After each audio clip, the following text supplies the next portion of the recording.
And welcome back. We are talking Hawks now on Upper Left Sports, and a big bounce back win last night for Russell Wilson and this Seattle Seahawks team, 37-27 over the San Francisco 49ers. Let's talk about how this game started, some of the things that going into last night's game is we didn't know up until kickoff, would Chris Carson be healthy? He had a questionable status. It was 50-50 whether he'd be able to play with that foot.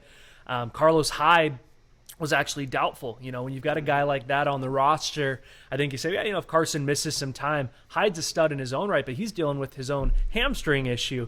And then kickoff came, and we were without both stud running backs. Yeah. And we saw a little bit in that first quarter, a slow start for the Seahawks. We really did, and it was one of those games, you looked at the injury report coming in, you knew it was more than likely going to be a long night. Of course, the guys that you mentioned, we had top pass rusher Benson Mayowa, actually was a late scratch from this game. Shaquille Griffin still in the concussion protocol. And, of course, Jamal Adams still out. So this is a defense right away. Running backs aside, the defense, which has struggled this year, was then missing, 3-4 key starters that we just really didn't know how things were going to come out. So, this game started and, of course, was a slow start. It looked like it was going to be a long night, those first two drives. And I tell you what, man, mid-first quarter, things really picked up for the Hawks.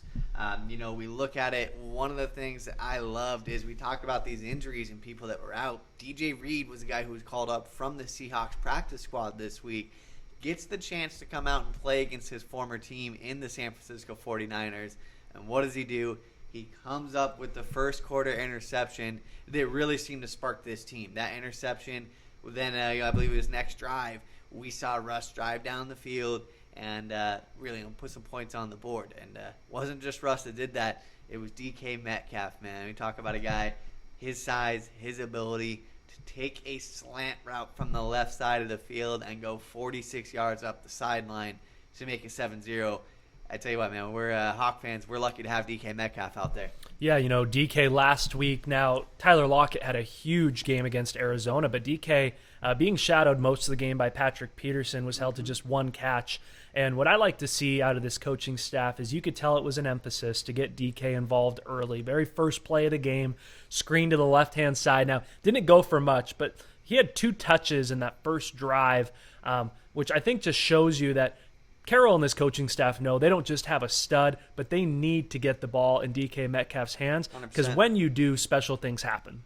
They really do, man. They really do. We've seen it all year, and DK being the competitor that he is as well, he was asking for that ball early as well. He wasn't happy with his stats in the Arizona game, and he showed us right away coming out with that 46-yard touchdown.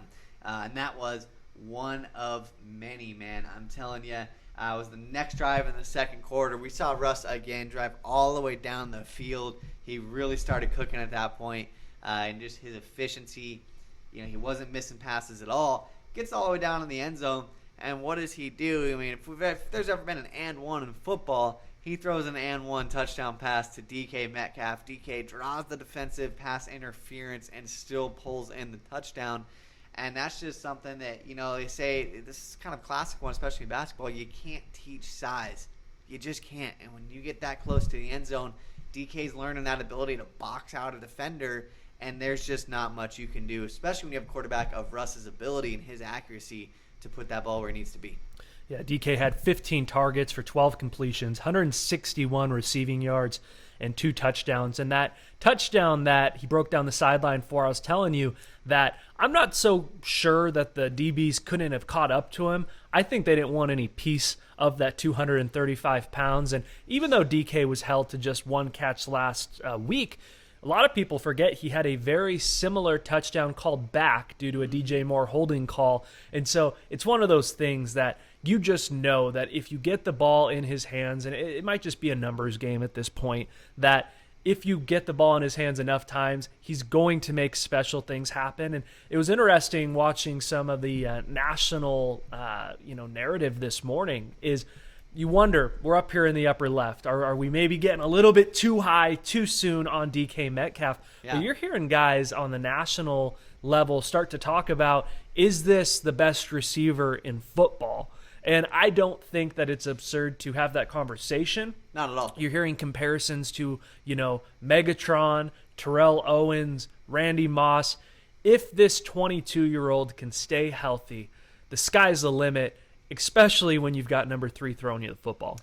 Absolutely, man. Absolutely. It's the stats he's putting up, the seasons he's projecting right now. There's really 2 names that he is, in the same class with, and you said them. It's Randy Moss and Megatron, and to be mentioned with those 2 guys, obviously those are 2 of the best receivers to ever play this game of football. And DK's still growing. That's one thing people forget. Coming out of college, we talk about the combine, and people want to talk about his, almost all-time worst 3-cone drill. Like, that was a reason to not draft him because his 3-cone drill was too slow. And I think he's showing why a lot of teams were wrong right now. And I bet you a lot of those teams want that draft redo right now because he is just growing every single day. Every game he gets better. His connection with Russell Wilson is next level. And the sky is the limit for this guy. What Pete Carroll has built up here in Seattle is a little bit. You go back to 2012, 2013, is he's always loved kind of that island of misfit toys. And I think of a guy like DK Metcalf. The numbers are all there, the film's all there. And I'll tell you what, I think that it's a similar situation to, there was a story that came out of New Orleans recently with Alvin Kamara, that the front office came down and said, hey, the nose ring thing, all that, it's not really our thing. And Alvin Kamara said, yeah, it's too bad. That's my thing. And I think about a guy like DK who is on and off the field larger than life. And I think that scared a lot of NFL teams away, which is good for us up here in the Northwest. I don't know. I mean, his hair, he does the whole, the baby thing with his mouth guard. I don't know. Well, I'll tell you what, we'll take it because I think we've got possibly the best receiver in the National Football League. And by the way, we got a guy by the name of Tyler Lockett who, if you want to cover DK, he's a great receiver in his own right. Now, let's talk a little bit more about this offense and dive in. And, we talked about the script, and I think in the National Football League, a script's very important. This is a team that has come out to a couple hot starts this season. A lot of that is script related, but it kind of seemed like this coaching staff almost took the script and threw it out the window when they saw that their 2 running backs were out. And I think that's why this team started slow. After seeing how Russ is cooked this season, a lot of people might have been frustrated. There's those first few drives. But I'll tell you what, they had a rookie come in by the name of DJ Dallas last night that it seemed like once this coaching staff treated him like, let's just treat him like he is Chris Carson and see what we've got. He said, yeah, I'm going to take the ball and run with it. Ended up with both a receiving and a rushing touchdown last night. And I just love Pete Carroll giving the opportunity to this rookie to show what he's got. And he may, even when those 2 workhorse backs are back, he may have carved out a small niche role in this offense long term. He might have, and he's. We talk about one of the guys that's maybe one of the better of the receiving backs out of this core. That's something that DJ Dallas has really brought in for, and he's a guy who's just put in the work this season. He's been in the background a little bit, been in the shadows, but he's been working, and he got his moment and becomes the first Seahawks rookie to get 2 TDs in his NFL debut. So what a cool moment for him, man. We love to see it, and of course it helped out a ton. He kept this offense rolling last night.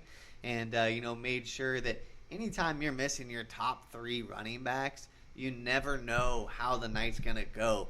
And for him to go in there, put on the helmet and pads and just make sure this offense flowed as normal. He didn't need to do anything out of the ordinary, but he came in, he did his job. He kept this offense moving.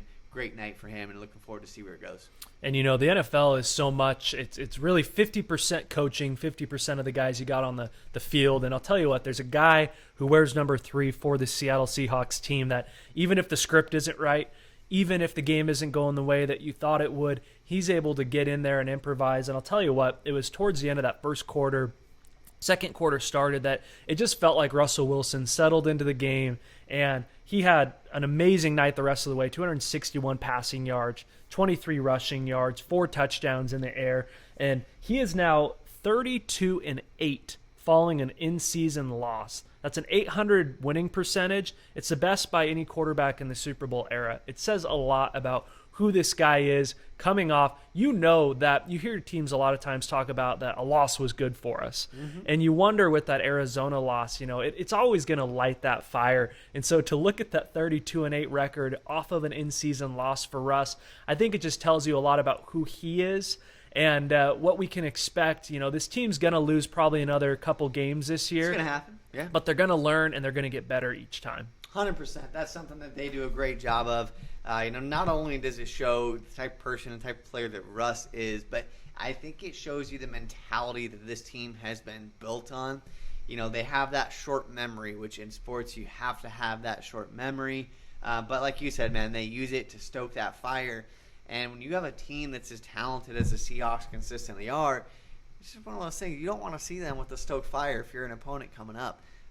So that's something, again, they take advantage of that week off. They get back in the lab. They get better. And they come out and just put on one of their best performances throughout the year. The defense as well last night really stepped up. Got us 2 turnovers, and that was really good to see, especially with starters out. It was good to see them start turning the corner. Leading the way for that Seahawks defense was Bobby Wagner. He had 11 tackles, 3 tackles for a loss, 2 sacks, and 4 quarterback hits, which we're going to talk about a little right here. And last week, Kyler Murray, I don't think, had to wash his uniform after the game as he was not touched. And you look at the Seahawks defense going into last night's game, they were the last ranked defense in football. And they brought a guy over from the New York Jets, Jamal Adams, who has been hurt. We learned last night after the game that he is expected to play against Buffalo this next week.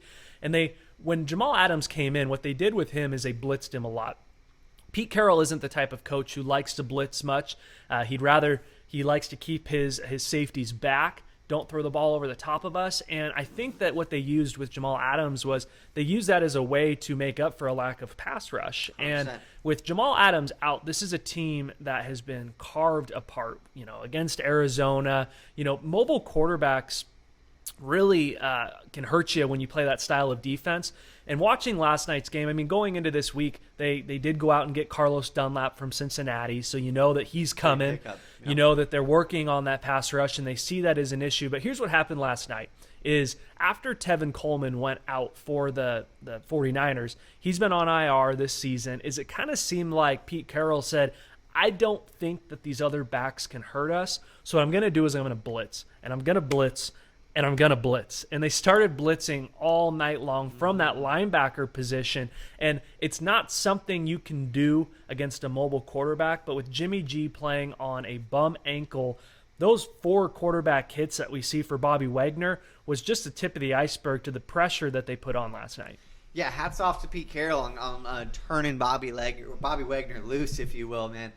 This is something that, there's been some chatter online and, across national media that maybe Bobby Wagner wasn't what he used to be. And I tell you what, man, he shut every single one of those critics up last night, had one of his best games really in years. And it was so needed for this defense to spark them again and just have them flying around the field. I've always felt that when Bobby goes, this defense goes. And he got them started last night. His 2 sacks ties are career highs. 4 QB hits is a career high as well. And it was just so needed.